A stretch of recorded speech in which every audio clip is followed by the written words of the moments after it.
Rhode Islanders have always gone to sea. Narragansett Bay has 420 miles of coastline.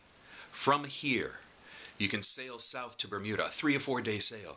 That opens up the southern colonies, the Caribbean, Africa, trade with the Far East. From the early 1600s, that has been Rhode Island's lifeblood. In 1663, King Charles II gave Rhode Island a charter, which gave us a tremendous amount of freedom. We could elect our own governor. We could elect our own General Assembly. We could determine our own future.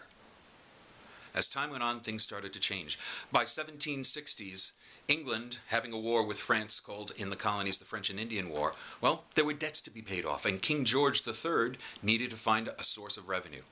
Started putting trade restrictions and taxes on goods in the colonies, who we could trade with, where we could go, and having to pay taxes on goods that we had risked our lives for. This didn't go over well with Rhode Islanders, so we tended to ignore these laws. By January of 1772, the Crown had had enough. They put a revenue schooner, a ship whose purpose was to stop ships and make sure they had paid their taxes. This ship was called the Gaspee. Its job was to take these ships and make sure that the king's laws were being enforced. One of the first things that Rhode Island did was the governor demanded that Captain Duddingston of the Gaspee present his papers because it was illegal for a Royal Navy ship to operate within the territorial waters of any part of Great Britain without first presenting their papers to the local government.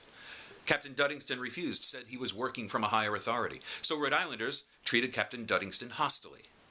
In June of 1772, Duddingston ran the Gaspee aground on a sandbar at Namquit Point.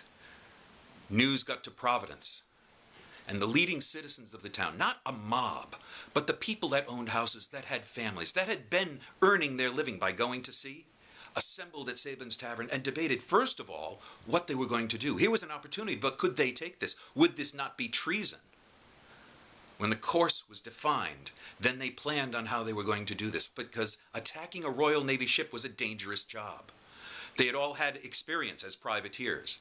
So they got into 8 longboats, rowed down to Namquit Point from Providence, in single file went at the bow of the ship, took the Gaspee, shot Captain Duddingston, and took the crew off the ship, along with the captain, landed them on shore, and in the process, the Gaspee caught fire.